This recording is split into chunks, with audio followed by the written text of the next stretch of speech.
Na viwango vya dhamani vya bima yako. Fahamu dhamani ya kila aina ya bima unayoipata ili kuelewa kiwango cha pesa unachostahili kutumia kwa tiba ya kila hali au ugonjwa. Kuwa chonjo kwa gharama ya matibabu kwa kukata bima ya afya. Chukua bima ya medical uilinde familia yako. Sasa wajua, ujumbe huu umeletwa kwako na IRA. Bima bora kwa taifa.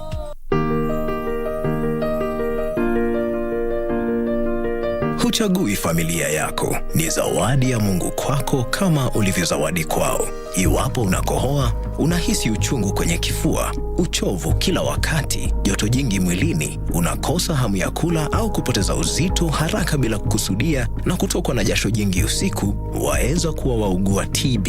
Nenda hospitalini ukapimwe. Ikibainika ya kwamba ni TB, utapewa dawa, na ukimeza vizuri ulivyoshauriwa na daktari, utapona. TB yaweza kuangamiza jamii yako. Usikubali. Matibabu ni bila malipo katika hospitali zote za serikali.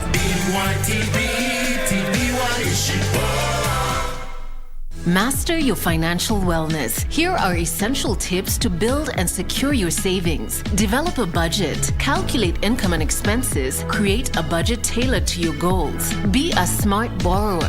Borrow responsibly. Ensure repayments fit your budget. Make every shilling count. Save intentionally. Put aside a shilling for every 5 spent. Ignore fraudulent calls. Protect your info. Never share passwords or PINs. Banks won't ask. Take charge of your future today by saving to make every shilling count. This message is brought to you by the Kenya Bankers Association and its partners. Furahia maisha bora, linda jamii yako, linda biashara yako. Chukua bima leo. Tuna bima ya maisha, afya na ajali, mali hata elimu. Chukua bima leo. Linda jamii yako, linda biashara yako. Chukua bima leo. Tuna bima ya maisha, afya na ajali, mali hata elimu. Chukua bima leo.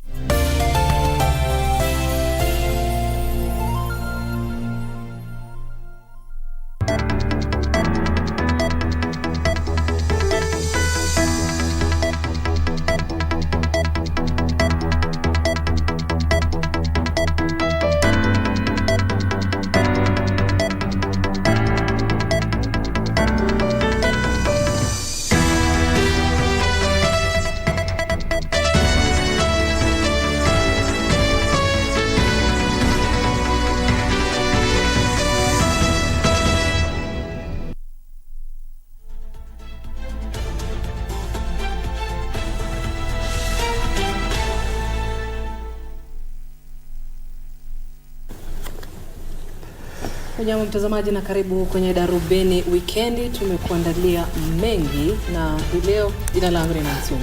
Naitwa Harith Salim. Kwanza tupate vidokezo.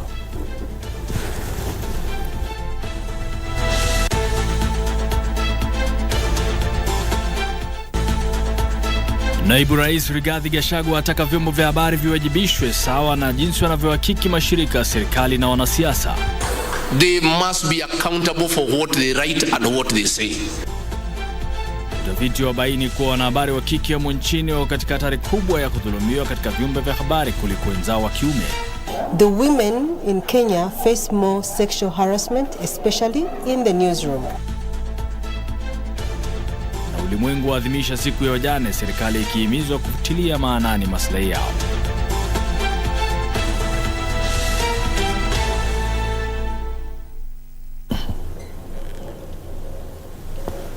Andamana nasi mtazamaji hadi tamati. Mtangazaji wetu wa ishara hii leo ni Onyancha.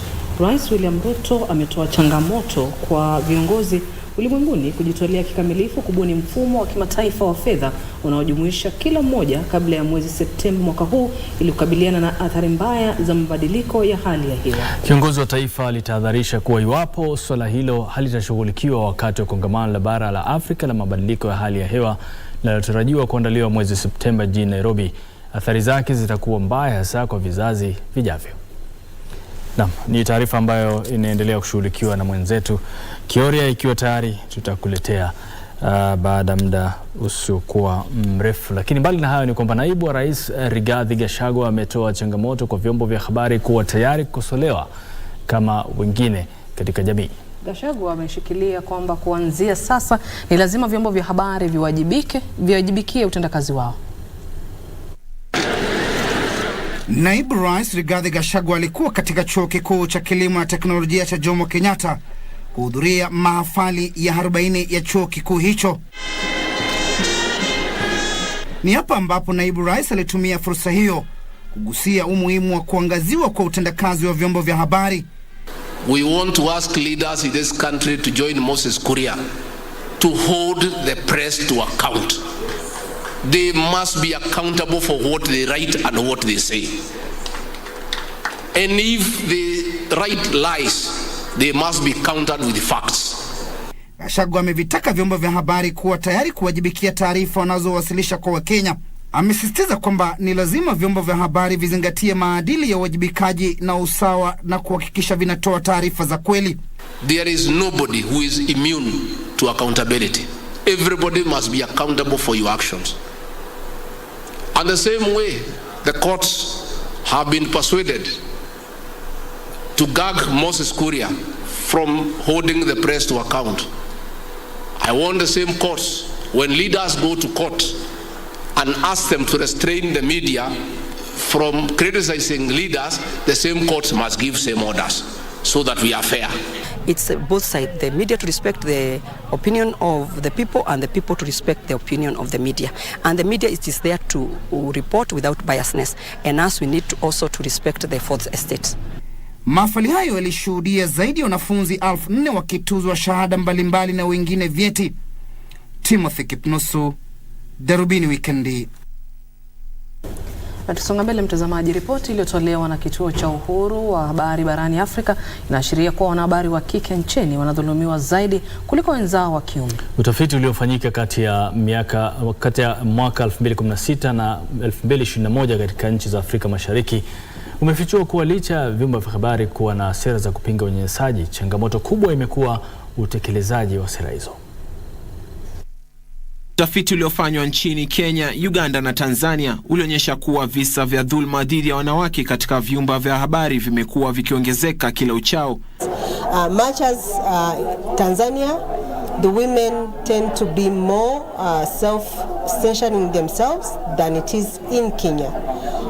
We want to do this in collaboration with the media houses so that then editors are more sensitized on the need to follow policies, more sensitized on the need to do what they are supposed to do in the newsrooms. Utafiti huo uliojikita kwenye viwango vya usalama wa wanahabari kuambatana na jinsia na kwa kuzingatia viwango vya shirika la UNESCO ulifichua kuwa 78% ya waathiriwa wa kike huwa hawaripoti visa vya dhulma kwa hofu ya kufutwa kazi. Much as male also face harassment, the women in Kenya face more sexual harassment, especially in the newsroom.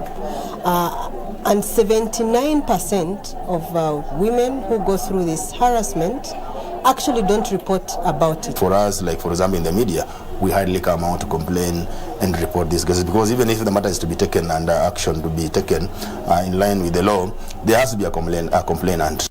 Washiriki wa hafla ya uzinduzi wa ripoti hiyo katika hoteli moja jijini Nairobi, wakiwemo wale wa shirika la uhuru wa habari barani Afrika, walitoa wito kwa serikali kuhakikisha sheria za kushughulikia masuala ya jinsia zinabuniwa na kutekelezwa. Gender associations, the Ministry of Gender in all countries, to ensure that they take these issues very seriously. We are going to share and publicize. Collaborations with these are critical in order for them to understand that the work that the media do is important and that they should accord them space to do their work, actually give them safety. Utafiti huo ulifanywa kati ya mwaka 2016 na mwaka 2021. Dr. Phyllis Wagasha ameahidi kushirikiana na viongozi waliochaguliwa katika kuangazia muundo wa mishahara yao wakati huu nchi inaposhuhudia changamoto za kiuchumi. Wangasha ambaye alisailiwa na kamati ya bunge kuhusu fedha kwa wadhifa wa mwanachama wa tume ya kuiania mishahara na marupurupu ya wafanyikazi wa umma SRC amewarai wawakilishi wadi kutathmini upya matakwa yao ya nyongeza ya mishahara wakati taifa linapokabiliwa na gharama ya juu ya malipo ya mishahara kwa jumla. Suala la hatua ya wawakilishi wadi katika mabunge ya kaunti ya kutaka nyongeza ya mishahara lilitawala pakubwa usaili wa Daktari Phyllis Wangasha aliyependekezwa kuwa mwanachama wa tume ya kuainisha mishahara na marupurupu ya wafanyikazi wa umma SRC. But for SRC, we have got a ceiling. Our ceiling is about 35% of the revenue. Alipoulizwa jinsi angeshughulikia msukumo wa wakilishi hao wa kutaka nyongeza ya mshahara, Wangasha aliambia kamati hiyo inayoongozwa na Eric Mushangi kwamba angefanya mashauriano nao, lakini akawahimiza kuzingatia hali ya kiuchumi ilivyo humo nchini. What we need to do is find out do's and work and find out whether that is possible to do that at this time. But what happened is that the MCAs and anybody else always push very quickly. We need to do it progressively so that we are willing to do that. And if it's possible, I would definitely go for evaluation, because the money that MCAs get, and I'm familiar with that because I'm talking to some, is that they are expected to do more than even the ministers. Sometimes they walk around in the villages and people stop them.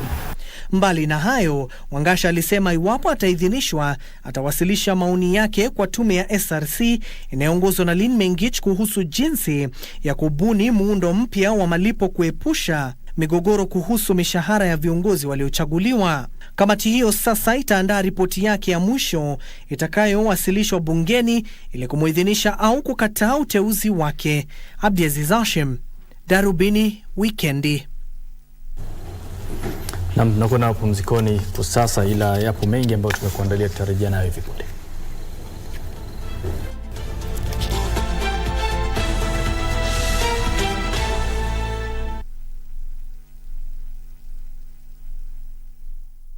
Established under the Unclaimed Financial Assets Act number 40 of 2011 to receive unclaimed financial assets from holders of such assets, the Unclaimed Financial Assets Authority has taken the responsibility of safeguarding these assets seriously and reunites the assets with their rightful owners. How unclaimed assets become unclaimed is purely through passage of time. A defined time in law has passed, and the owner of this asset and the holder have lost touch. We received a letter from a bank telling us that they have sent the proceeds of her account to Unclaimed Financial Assets Authority. So that's when the journey started. Unclaimed Financial Assets Authority. Receive, safeguard, reunite.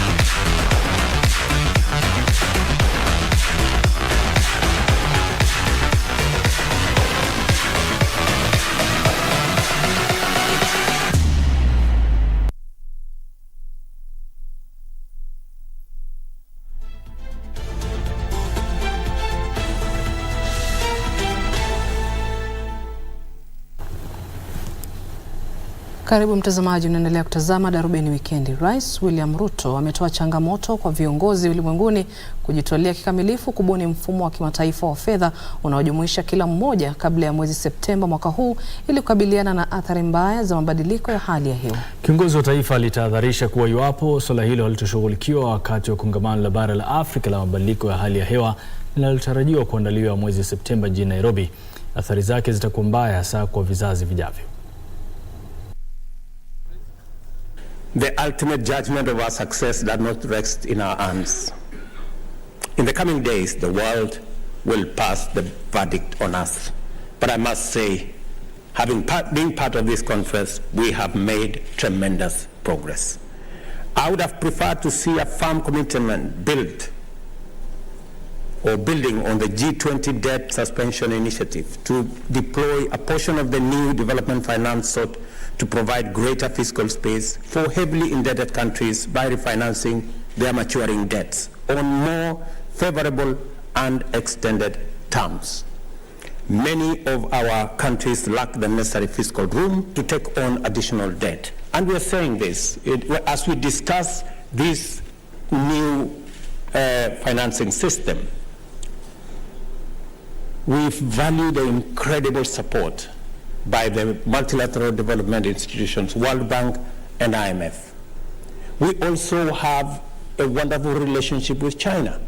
They finance our infrastructure development. The tension between the West and China is unhelpful, is unnecessary, and is as useless as the tension between the North and South when we discuss climate change.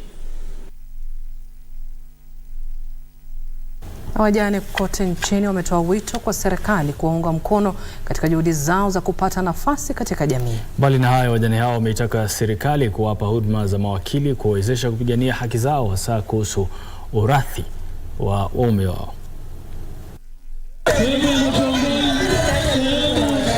Siku ya kuwasherehekea wajane duniani imeadhimishwa hii leo, huku wito ukitolewa wa kusitishwa kwa dhulma na ukiukaji haki za binadamu baada ya wajane kuwapoteza waume wao.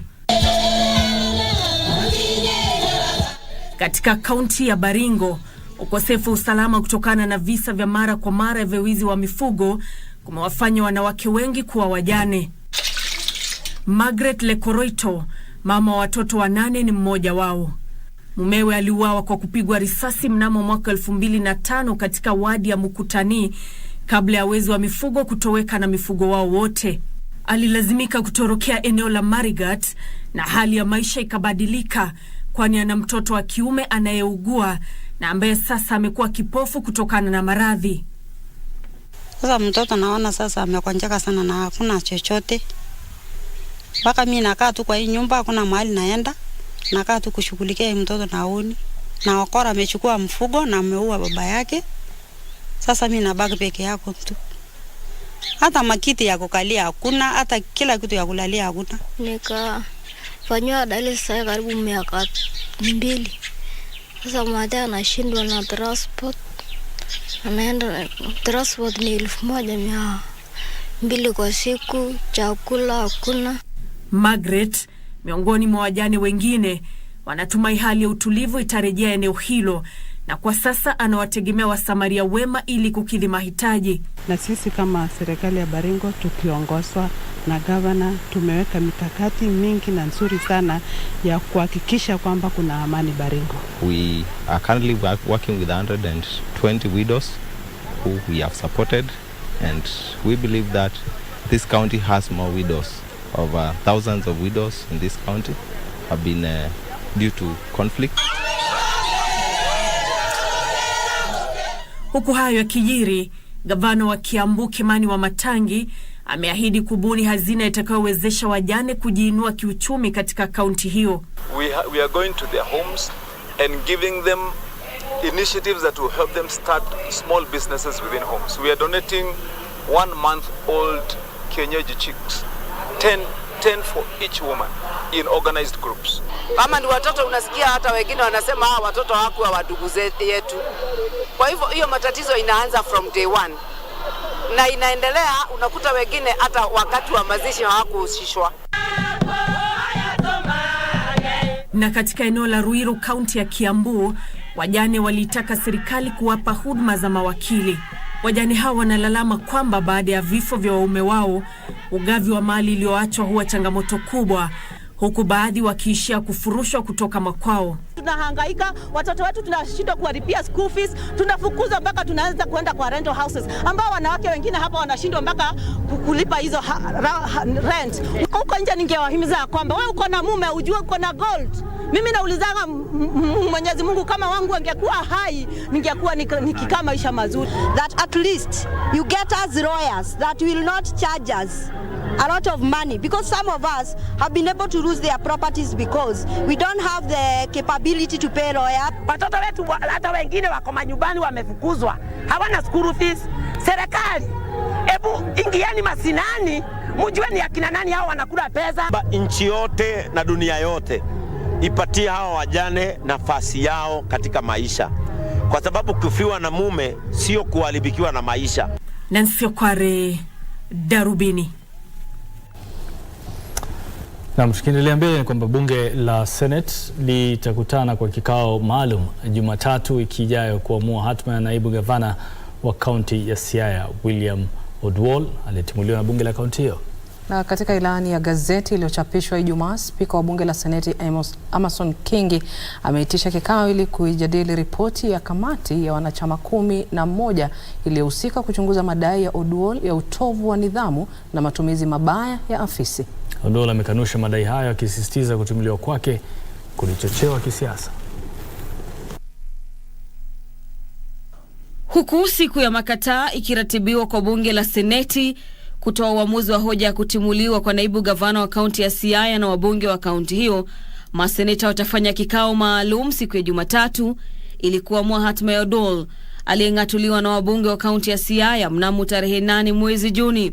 Kupitia ilani katika gazeti rasmi la serikali, spika wa bunge la Seneti Amason Kingi alisema maseneta watajadili ripoti ya kamati ya wanachama 11 kuhusu hoja ya kutimuliwa kwa naibu gavana huyo saa 8:30 Jumatatu adhuhuri. Wakati wa vikao vya kamati hiyo, wabunge hao wa kaunti walisisitizia kamati hiyo iliyoongozwa na William Kisang ilistahili kuunga mkono kutimuliwa kwa Odwol. Kupitia kwa wakili wao, wakilishi wadai walidai kwa Odwol alikiuka taratibu na mwongozo wa ununuzi kwa kununua kiti cha afisi kilichodaiwa kugharimu shilingi milioni 1.1. For purchase of carpets and tiles turned to be about procuring chairs, presidential desks, and there is no president in Siaya at the moment, to the tune of up to 1.12 million Kenya shillings, one single chair. Akijitetea, Odwol aliambia kamati hiyo kwamba alikuwa mwathiriwa wa kisiasa, huku akimsuta vikali gavana James Orengo kwa usimamizi mbaya wa rasilimali za kaunti. Price can never be more than 500,000. We withdraw 4 million every 2 to 3 days. Iwapo seneti itaunga mkono kutimuliwa kwake, Odwol atapata pigo kubwa la kisiasa na kumlazimu gavana Orengo kumteua naibu mwingine atakayeidhinishwa na bunge la kaunti hiyo. Hata hivyo, iwapo bunge la seneti litaamua kwamba madai hayo hayana msingi, Odwol atadumisha wadhifa wake. Nikiripotia Darubini, naitwa Gladys Mungai.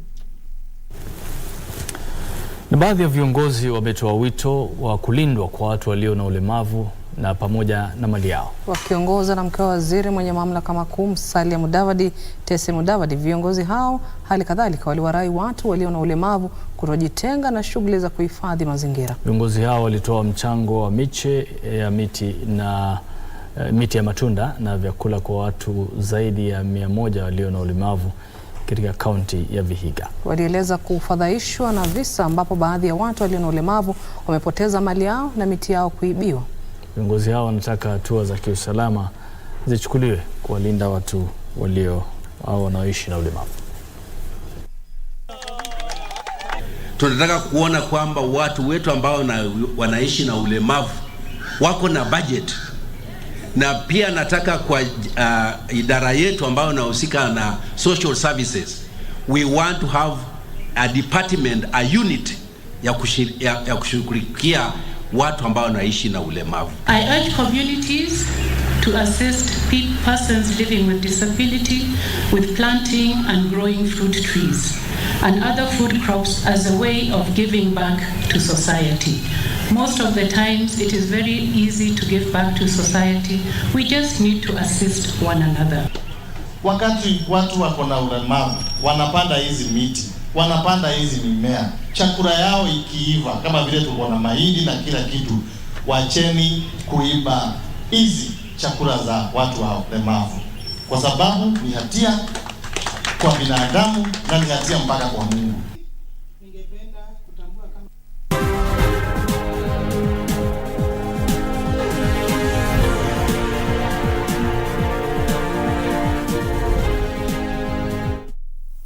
Iwapo unakohoa, unahisi uchungu kwenye kifua, uchovu kila wakati, joto jingi mwilini, unakosa hamu ya kula au kupoteza uzito haraka bila kukusudia na kutokwa na jasho jingi usiku, waweza kuwa waugua TB. We'll have to lose that accent. Otherwise, wasungu hata kuelewa. Lose what? Hey, look at the pot calling a kettle black. So, Madimu, where is your wife from? She's from Meru. Meru?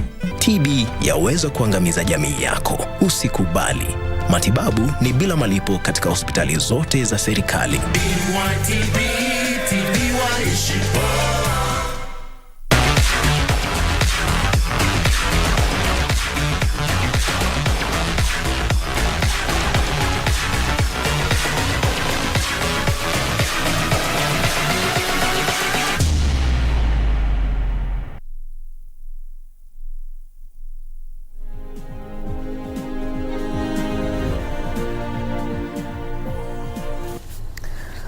Na kwenye biashara, mtazamaji, serikali inashauriana na wawekezaji kutoka Uchina na India kwa lengo la kuwashirikisha kwenye mradi wa uzalishaji mafuta ghafi katika kaunti ya Turkana. Hii ni baada ya kujiondoa kwa kampuni za Africa Oil na Total Energies ambazo kwa pamoja zilimiliki 50% ya hisa za mradi huo. Taarifa hii kwa kina ni kwenye mkusanyiko wa habari za biashara. Kenya inahitaji dola bilioni 3.5 za Marekani kustawisha muundo-mbinu kwenye mradi wa mafuta ghafi huko Turkana ambao ulizinduliwa mwaka 2012 lakini baadaye ukakwama. Waziri wa Kawi Davis Chirchir amesema serikali imebainisha wawekezaji kutoka Uchina na India ili kujaza pengo lililoachwa na washirika wake ambao walikuwa kampuni za Total Energy na Africa Oil kwa lengo la kuharakisha uratibu wa uzalishaji mafuta ghafi kwa manufaa ya Wakenya. I was in India not very long ago to talk to the Indian government. We've been talking to the Chinese. There are prospects because even as we talk to climate change, you look at those vehicles on the road in the developed economies, look at the amount of energy requirements. People talk about energy security for their country. Kwingineko, watayarishaji muziki humu nchini wanalalamikia kile wanachotaja kuwa utumizi mbaya wa mamlaka miongoni mwa wakurugenzi wa chama cha watayarishaji muziki humu nchini kufuatia uamuzi wa hivi majuzi wa kutimuliwa kwa mwenyekiti wa bodi ya chama hicho. Wanachama hao wanatoa wito wa marekebisho ya vipengee vya katiba ya chama hicho ili kuwakinga maafisa dhidi ya kutendwa visivyo na wakurugenzi au watu wengine wenye nia mbaya. Kitu ya kwanza, Angela ni wakili. Ni mtu ambaye ako na international connections. Kitu ya tatu ni mtu ambaye ni globally connected. Kwa mikutano wa vitu nyingi sana ni mtu ambaye anaweza saidia wasanii. Mimi kama Musa nikajaribu kuuliza, kwa nini mmetoa Angela? Sikupata jibu yote. Mwishowe, shirika la ndege la Ufaransa Air France KLM limezindua kituo chake jijini Nairobi kwa lengo la kujiimarisha katika bara Afrika. Waziri wa uchukuzi Kipchumba Murkomen amesema sekta ya safari za angani inatarajiwa kunakili ongezeko la ukuaji baada ya kufutiliwa mbali kwa ushuru wa 16% wa ndege, vipuri vya ndege na injini za ndege. The policy also will ensure that airlines have the freedom to take advantage of the market opportunities, particularly with the African Continental Free Trade Area in line with Vision 2030.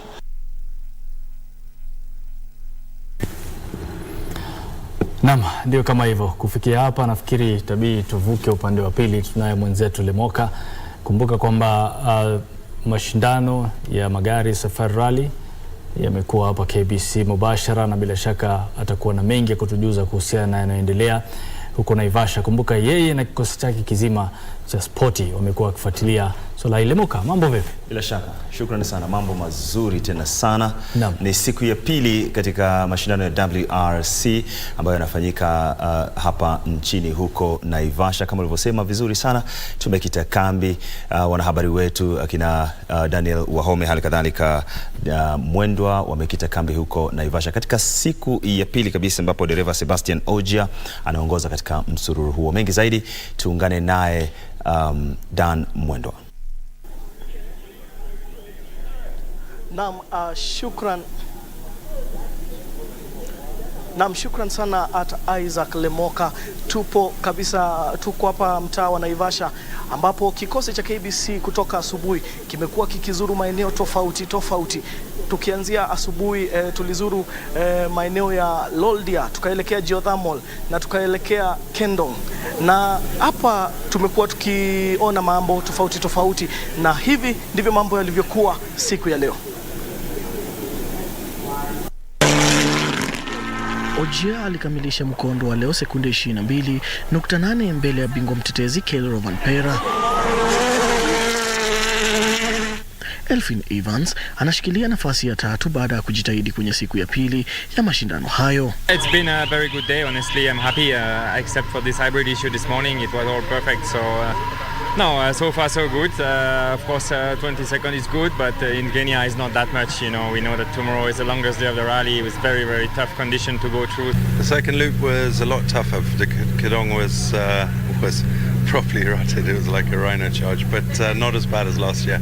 No fesh, no, just deep rut. Hoinanak na Pierre-Louis Lubet walikabiliwa na matatizo huku wakipoteza muda mwingi, na kwa sasa wanashikilia nafasi za 8 na 9 mtawalia. It was very, very tough this second loop, especially Kedong. It was so rutted with a lot of rocks.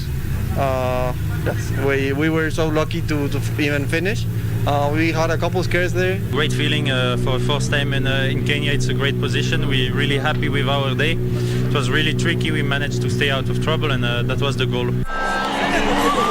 Wakati huo bingwa mara 7 wa msururu wa KNRC Carl Flash Tundo akisaidiwa na Team Joseph katika gari aina ya Skoda Fabia alimaliza 4 katika kitengo cha WRC2 na kuorodheshwa katika nafasi ya 13 kwa jumla. Yeah, we've marked tomorrow's stages, Saturday, as the toughest of the rally.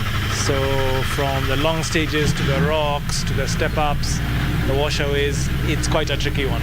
So we will just do our best to crawl over the rocks and go fast where we can go fast. Hopefully the balance pays off, but everyone seems to be doing the same, so yeah, we'll see how it ends up. Barabara zinazozunguka ziwa Elementaita zitaandaa mkondo wa kesho wa umbali wa kilomita 150.88.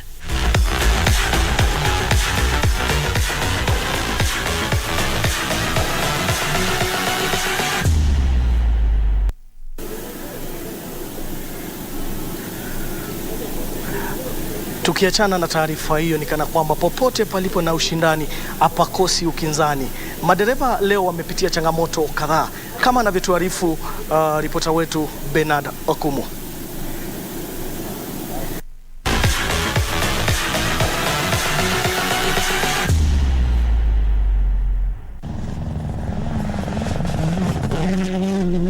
Jerry Norville alikuwa miongoni mwa madereva maarufu waliokumbana na hitilafu baada ya gari lake kuingia kwenye shimo katika kituo cha Kidong baada ya kilomita 8. Yeah, we got the brake issue sorted in the first service, and we were doing quite well, but suffered 2 punches actually in Kedong, both on the left, so we had to change them, both on the right, sorry, so we had to change them both at once. It was okay. We were struggling a little bit, and also in the last stage we take our own dust in the hairpin, and we lost a lot of time there. Vile Mfaransa Pierre-Louis Lubet alipoteza jumla dakika 3 baada ya kulazimika kusimama na kubadilisha gurudumu la gari lake. Isapeka Lapi ambaye anashiriki mashindano ya Safari Rally kwa mara ya kwanza alitatizika mapema leo vile baada ya gari lake kugonga jiwe wakati wa mkumbo wa Kedong. Unfortunately, 2 times we had the puncture, and also every time we had a puncture we had a broken wheel, so we have to we had to stop and change the wheel. So yeah, we lose quite a bit of time there. Last one, we got some damage from the puncture, also hit the small branch on the outside. So, but yeah, we are here, so still anything can happen tomorrow. Madereva humu nchini akiwemo Hamza Anwar, Jeremy Wahome vilevile hakusazwa huku wakikumbana na hitilafu za magari yao ikiwemo pankchari na matatizo mengine. We had 2 flat tires, so we decided not to change them and drive the rest of the 10 kilometers with them. So one, the front right was on the rim completely, and then the rear was just delaminated completely. So anyway, the times were good, just that after the first loop they were already quite far ahead, so the inroads we would make were quite small, and then I had a puncture. So I don't know whether that was me or that was just the stages. Sometimes, you know, the rocks hide in. You don't even know what you hit. You just realize you have a puncture. So maybe that's how it is. Wengine waliolazimika kumenyana mkumbo wa Kidong licha changamoto ni Minesh Rathod, Oliver Solberg na Giancarlo Davite. I don't know. I was just going straight, and then straight away Zebra came in front of me, and there was no chance to avoid. I was braking, but imagine that 100 kph, you are moving forward. Something coming in front of you straight away, no chance. Jumamosi mashindano hayo yataandaliwa katika vituo vya Soisambu, Sleeping Warrior na Elementaita, huku madereva wakimenyana jumla ya kilomita 150.88. Bernard Okumu, Darubini Michezo.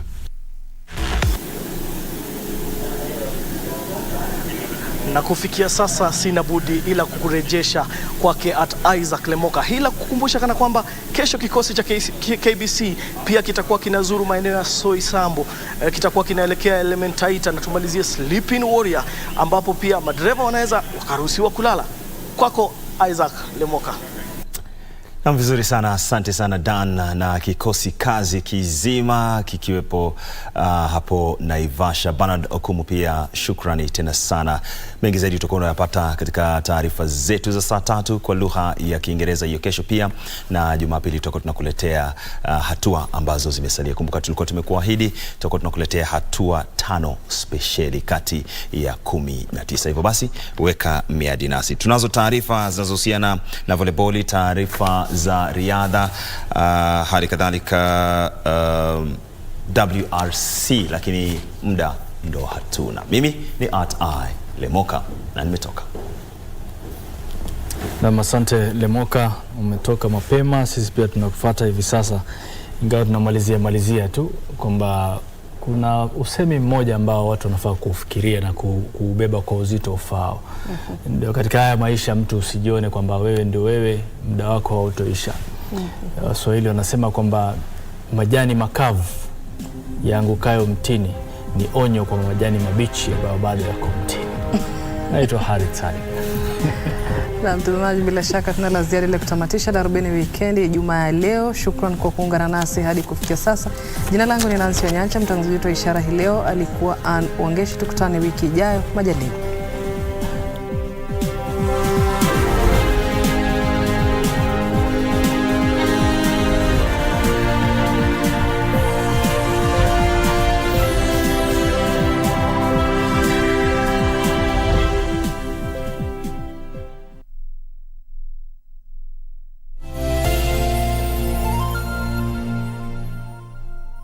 Are you a holder of unclaimed financial assets? Surrender unclaimed financial assets today and avoid the last-minute rush. Take advantage of penalties and fines waiver ending June 30th, 2023.